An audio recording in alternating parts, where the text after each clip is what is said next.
yang diinginkan oleh Ibu Kartini adalah perempuan-perempuan itu diberikan kesempatan yang sama terhadap pendidikan. Apa kabar Sobat Taskia?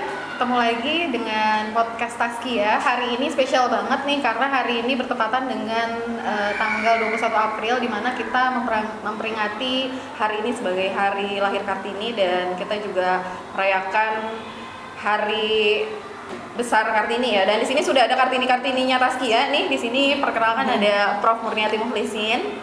Gimana? Sapa dulu, Madam. Assalamualaikum warahmatullahi wabarakatuh. Apa kabar semuanya? Kemudian ada Dr. Riz Wulandari. Assalamualaikum.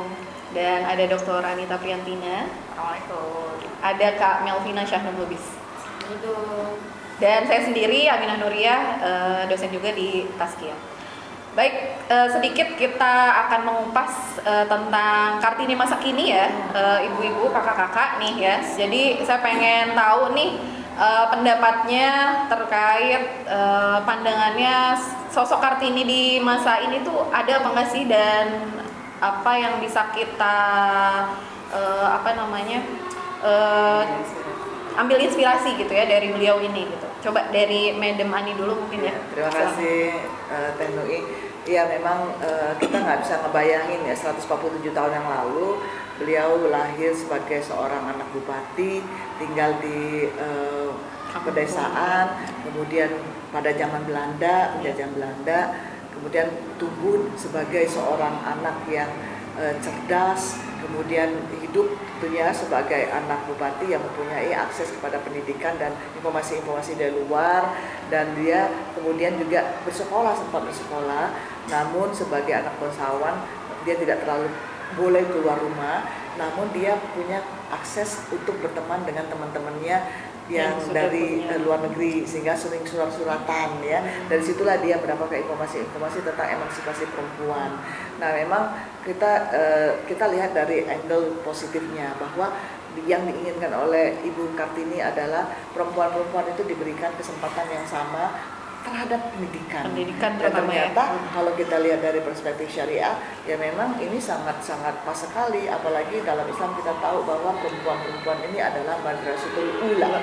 Nah, jadi kalau madrasatul ula, madrasahnya pertama-tama di rumah, kemudian kita tidak punya dirasa, tidak punya ilmu yang cukup untuk memberikan atau mengakselerasikan ilmu kita di rumah, atau kumaha atau iya. Ya jadi memang ini pas sekali ya untuk supaya peranan kita Kartini sekarang jawabannya ya pasti ada, dan justru harus dilestarikan Kartini itu yang punya semangat untuk bagaimana menimba ilmu, bagaimana punya kesetaraan yang sama dengan laki-laki dalam tanda kutip ya, tentunya dengan sesuai kodratnya, sesuai jawab dengan sebagai Islam. istri, sebagai ibu pasti. Ya kalau dulu enggak, TNI perempuan itu dikenal dapur, sumur, dan tidur. Nah, jadi sekarang lebih banyak sudah berbeda ya, di era digital sekarang ya. Namun tetap ini kita harus hati-hati nih, karena kan nanti kalau terlalu semangat perempuan-perempuan ini bisa lari ya, tiba-tiba lupa sama kodratnya. Alhamdulillah. Silakan yang lain juga nih punya. Gimana kalau dari pandangan Dr. Riz ya, kalau dilihat dari sekarang kan ibu rumah tangga itu kebanyakan mereka bekerja juga ya. Gimana caranya membagi waktu supaya tetap bisa terjaga gitu ya, keluarganya, kemudian karirnya seperti itu. Mungkin ada tips-tipsnya ya buat kita nih ya. Oke, makasih Mbak Nur pertanyaannya. Ya mungkin setiap perempuan, setiap wanita punya pengalaman berbeda-beda terkait membagi waktu di peran-peran yang makin banyak ya, Madam ya, dan teman-teman yang jadi istri, jadi ibu, jadi dosen, jadi pekerja, wanita karir gitu ya. Oke, membagi waktu sih menurut saya kata kuncinya adalah prioritas ya. Yang pertama kita mesti tahu peran utama kita sebagai perempuan tuh apa sih, sebagaimana yang Allah tugaskan gitu kan. Yang jelas menjadi tadi yang disampaikan Prof Murniati sebelumnya, menjadi kepala sekolahnya ya, kepala sekolah mendampingi suami gitu kan. Itu yang pertama. Jadi peran sebagai istri dan sebagai ibu itu yang utama. Tentu kemudian peran-peran private lain itu sebisa mungkin tetap tidak ditinggalkan, artinya kita profesional di profesi kita masing-masing.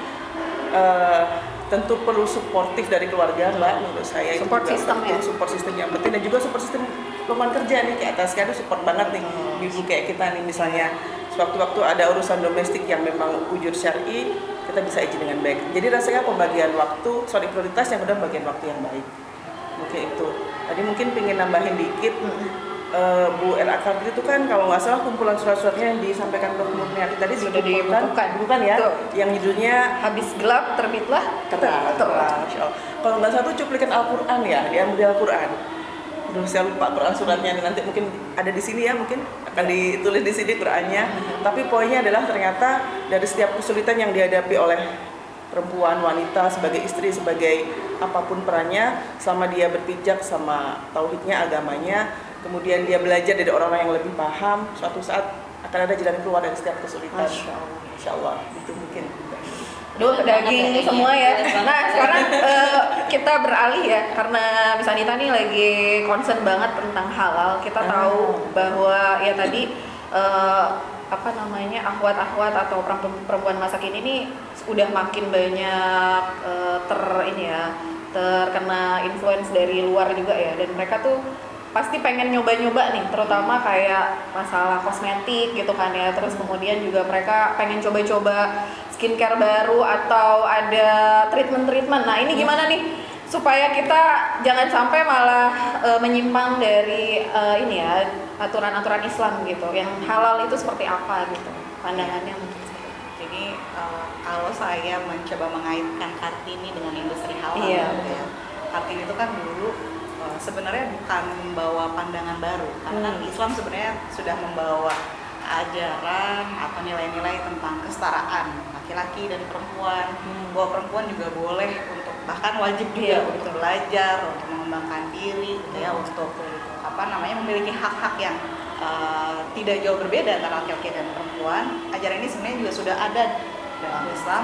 Kartini kemudian mempopulerkan itu kembali, gitu ya. Jadi alhamdulillah di Indonesia juga kita punya tokoh yang bisa membawa influence, atau mungkin zaman sekarang bahasanya influencer gitu. Bahasanya Kartini adalah influencer gitu ya, yang mungkin influence-nya Kartini itu adalah bahwa ayo gitu, kembali lagi pada ajaran bahwa wanita juga harusnya punya hak yang setara dengan laki-laki gitu ya. Nah, bagaimana dengan industri halal? Sekarang gitu ya, sebenarnya kan ajaran Islam tentang halal juga sudah dari 14 abad yang lalu juga gitu ya.